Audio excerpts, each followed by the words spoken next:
এই দেখুন রেডি হয়ে গেছে শোল মাছের তেল ঝাল। প্রথমে আমি কড়াইতে সর্ষের তেল দেব। আজকে আমি বানাবো নতুন স্বাদের শোল মাছের তেল ঝাল। তেলটা গরম হলে তারপরে দেব একে একে নুন হলুদ মেখে রাখা মাছগুলো।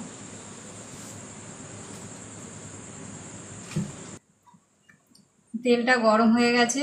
দেখুন নতুন রাঁধুনিদের জন্য একটা ছোট্ট টিপস, এই গরম তেলে সামান্য একটু হলুদ আর নুন দিয়ে দিলে তাহলে মাছটা ভাজার সময় আর গায়ে ছিটাবে না।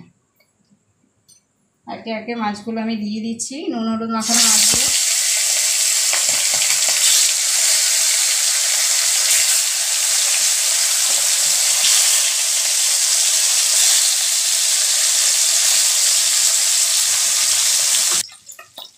মাছটা ভাজা হতে হতে আমি একটু ভাতটা বসিয়ে দেবো, কেন রাত অনেক হয়ে যাচ্ছে তো।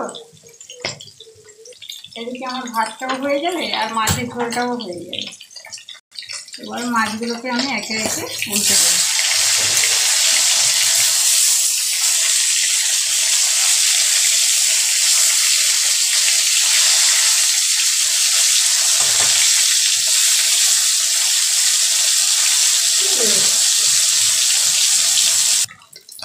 দেখুন মাছগুলো ভাজা হয়ে গেছে। এবার আমি মাছগুলোকে তুলে দিই।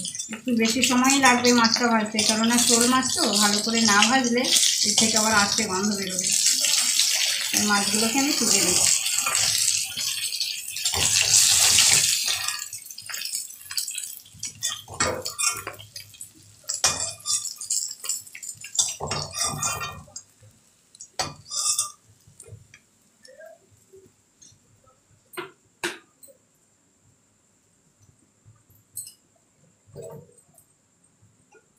এবার আমি আরেকটু তেল দেবো কড়াইতে।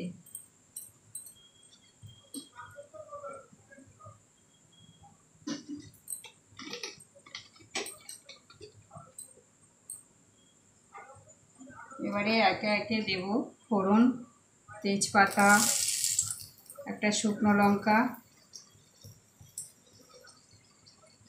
আর একটু গরম মশলা, যেটাকে আমি একটু থেঁতো করে নিয়েছি, যার জন্য ভালো গন্ধটাও বেরোবে।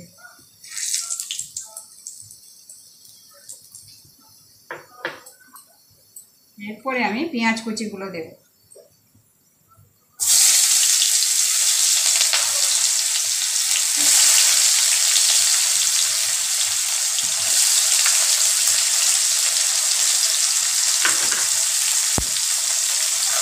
পেঁয়াজটা দেওয়ার পরে একটু নেড়ে চেড়ে নেব।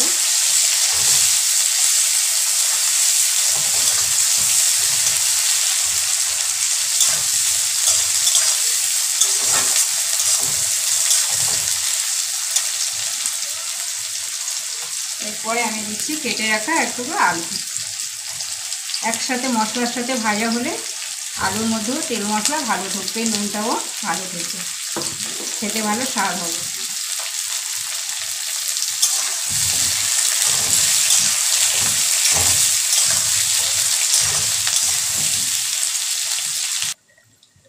এরপর আমি একে একে এই রসুন বাটা, আদা বাটা বা কেউ মেশিনে একটু ঘষেও নিতে পারে,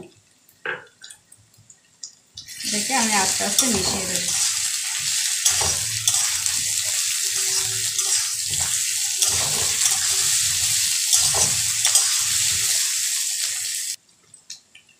এবার আমি দেব পরিমাণ মতো নুন, যেটা না দিলে রান্নাটা হবেই না, রান্না কেউ খেতেই পারবে না নুন ছাড়া।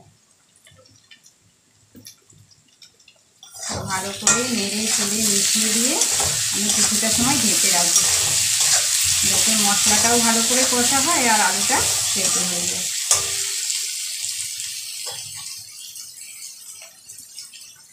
আর কাঁচা লঙ্কাগুলো এই সময় আমি দিয়ে দেবো, যাতে সেদ্ধ হয়ে যায়। এবার আমি ঢাকা দিলাম। এবার ঢাকনাটাকে খুলে আমি একে একে সব মশলাগুলো মেশাবো।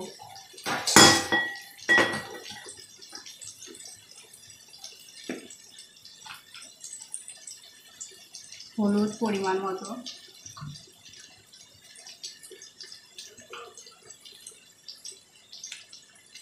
কাশ্মীরি মির্চি দেবো একটু, যে যেরকম ঝাল খাবে সেরকম দিতে পারেন। যেহেতু তেল ঝাল তো ঝালটা একটু বেশি ভালো হলেই ভালো হয়, যেহেতু শোল মাছ। ঝালঝালি ভালো লাগবে। আর দেবো জিরে গুঁড়ো।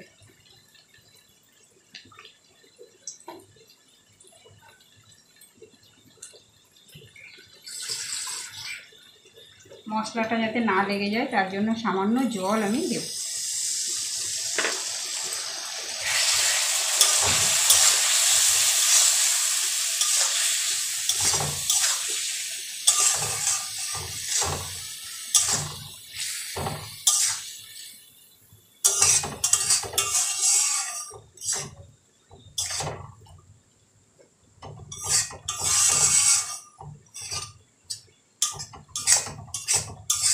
এবার আমি ঢাকা দিয়ে রেখে দেবো এটা।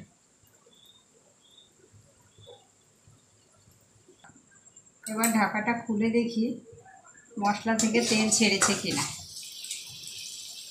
কেননা যতক্ষণ না পর্যন্ত মশলা থেকে তেল ছাড়বে ততক্ষণ পর্যন্ত মশলাটাকে কষাতে হবে, নাহলে মশলা থেকে কাঁচা গন্ধ বেরোবে, খেতেও ভালো লাগবে না। না এখনও বাকি আছে, আবার একটু ঢাকা দিয়ে রাখতে হবে।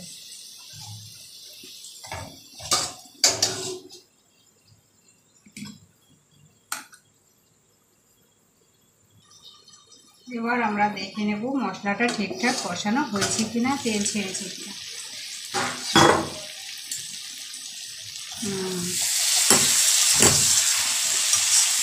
এবারে হয়ে গেছে মশলা কষানো।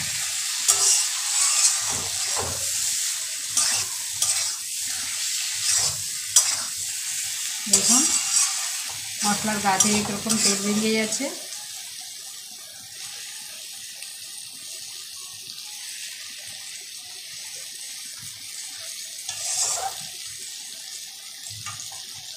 এবারে আমি জল ঢেলে দেবো।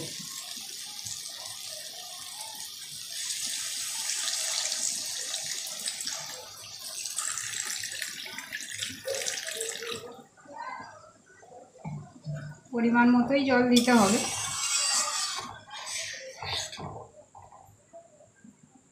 এবারে এই ঝোলটা ফুটে গেলেই তবে আমি এক এক করে মাছগুলো দেব।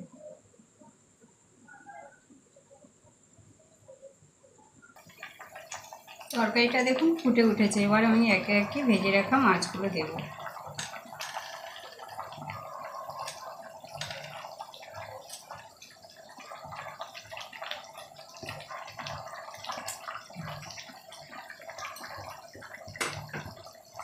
এবারে গ্যাসটা কমিয়ে মাছটাকে আমি ঢাকা দেবো। কেন বলুন তো, যেহেতু শোল মাছ বুঝতেই পারছেন মাছটা কিন্তু একটু শক্ত হয়, তাই কিছু সময় আমি ঢাকা দিয়ে রাখবো।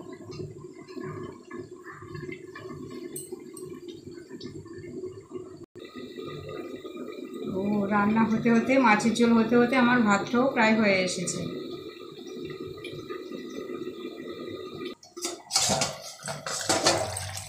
বাহ, সুন্দর গন্ধ বেরোচ্ছে তো। আপনারাও কিন্তু ট্রাই করবেন, দেখবেন কেমন হয়েছে রান্নাটা। আর আপনাদের কাছে যদি নতুন কোনো রেসিপি থাকে তাহলে আমাকে অবশ্যই কমেন্ট করে জানাবেন। আর আপনাদের যদি কোনো নতুন রেসিপি দরকার হয় তাহলেও কমেন্ট করে জানাবেন। একটা লাইক করবেন কিন্তু অবশ্যই। আপনারা কিন্তু ট্রাই করতে ভুলবেন না। আর আপনাদের কাছে যদি কোনো নতুন রেসিপি থেকে থাকে আমাকে অবশ্যই কমেন্ট করে জানাবেন। আর কোনো নতুন রেসিপি জানার থাকলে অবশ্যই কমেন্ট করে বলবেন। একটা লাইক করবেন অবশ্যই। আর আমার চ্যানেলটাকে সাবস্ক্রাইব করতে একেবারেই ভুলে যাবেন না। Thank you. এবার মাছটা আমি ঢেলে নিলাম।